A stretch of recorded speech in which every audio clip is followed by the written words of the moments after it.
वो सूखे में आपको कर देती है और उसी गीले में रात भर सोती है। बिल्कुल। बिस्तर भी नहीं बदलती, इसकी नींद खुल जाएगी। गीले में सो, और एक दिन नहीं सोई, एक महीना नहीं सोई, बहुत लंबे टाइम सोई है। आपको पता है उसने आपके इन कष्टों को क्यों झेला है? इसी दिन के लिए। जब ये बड़ा होगा, जीवन में जितने कष्ट मैंने इसके लिए सहे हैं उससे ज्यादा आराम देगा ये मेरे को बड़ा होगा, इसलिए बड़ा करती है। और ये कहां चला गया? गुजरात। इसके लिए, इसी के लिए तो गया। ये भी छोड़ना नहीं चाहता था, इसके चक्कर में चला गया।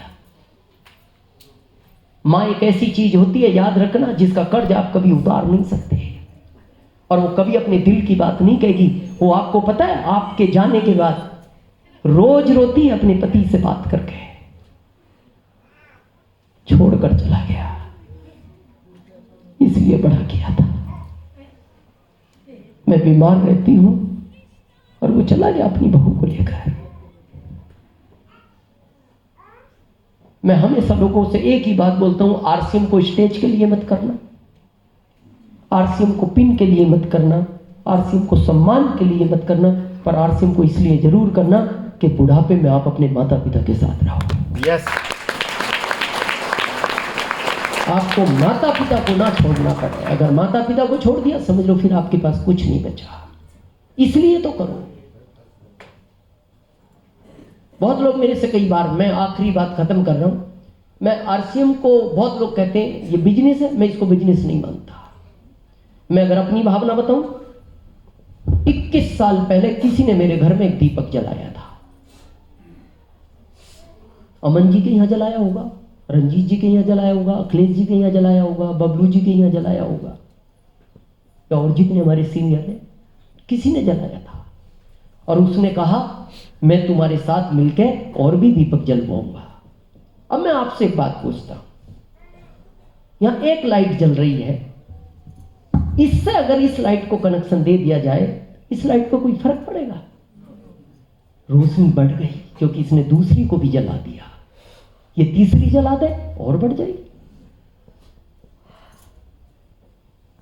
हमें आरसीएम में अगर किसी ने हमारे घर दीपक जलाया है, तो हमें भारत के हर घर तक जाना है इस दीपक को लेकर। बिल्कुल।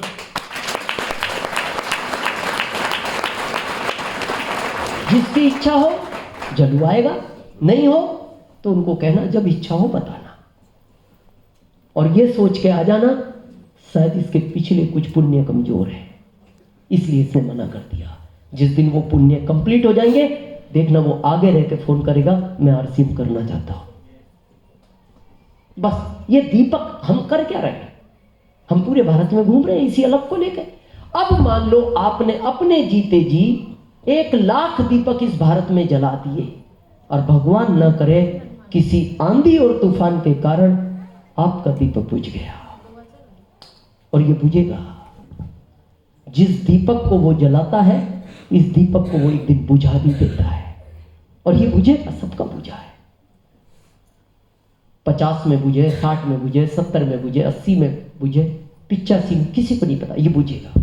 लेकिन मैं आपसे एक वादा करता हूं, अगर ये दीपक बुझ भी गया, और बुझेगा, आपने जो जीते जी ये 1,00,000 दीपक इस भारत में जलाए हैं, आपकी 7 पीढ़ियों तक ये दीपक आपके घर में अंधेरा नहीं होने देंगे। अंधेरा नहीं। ऐसे कई उदाहरण हैं, और मैं इसीलिए मैं किसी प्रोफेशन के विरोध में नहीं जाता। मैं सिर्फ एक प्रश्न पूछता हूं लोगों से, मान लो आप आईएएस ऑफिसर बन गए, आपकी सैलरी 1.5 लाख है, भगवान करे 3 लाख हो जाए। लेकिन मैं आपसे पूछता हूं, जब भी आपके साथ कोई घटना घटी, क्या गवर्नमेंट आपकी पत्नी को आईएएस ऑफिसर बनाएगी? नो। नहीं बनाएगी। फिर हमारा सीना इतना चौड़ा क्यों? फिर हम इसे बहुत हल्के काम में क्यों लेते? हम कहते आरसीएम कर रहे हो, नून मिर्ची बेचने का काम, वो पेस्ट बेचते हो। क्योंकि हम आईएएस ऑफिसर हैं, हम इंजीनियर हैं। अच्छा नहीं बनाएगी, ठीक है, पत्नी पढ़ी लिखी नहीं थी, नियम है, वो नहीं संभाल सकती जिले को, तो ये 1.5 लाख तो देगी ना हर महीने इनको? ये भी नहीं देगी। फिर ये सीना किस बात का जोड़ा है। मैं आज आपको एक गर्व की बात बताता हूं, है तो दुखद घटना पर आरसीएम के लिए गर्व की बात है। हमारे जौनपुर से एक पंकज चौहान जी मार्च में एमरल्ड हुए कोरोना के टाइम, और उनमें इतना टैलेंट था। आज भी आप जौनपुर में जाके किसी से भी पूछ लो कि अगर चौहान साहब आरसीएम नहीं करते तो वो आज आईएएस ऑफिसर बनते, इतना टैलेंट था।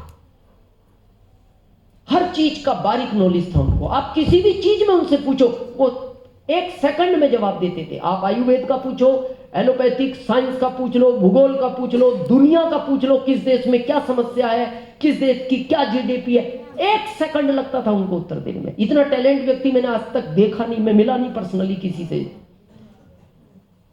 2006 की बात है, कोई दोस्त उनको मीटिंग मेरी थी जौनपुर में, वो ले आया और वहां से उन्होंने ये सोच के आरसीएम शुरू किया, पढ़ाई के साथ मैं आरसीएम करूंगा। यहां बहुत लड़के कर रहे हैं पढ़ाई के साथ, लेकिन बाद में उनको लगा जॉब नहीं करना, नौकर नहीं बनना, जब मैं मालिक बनने के लिए सिस्टम तैयार है, मैं मालिक बनूंगा।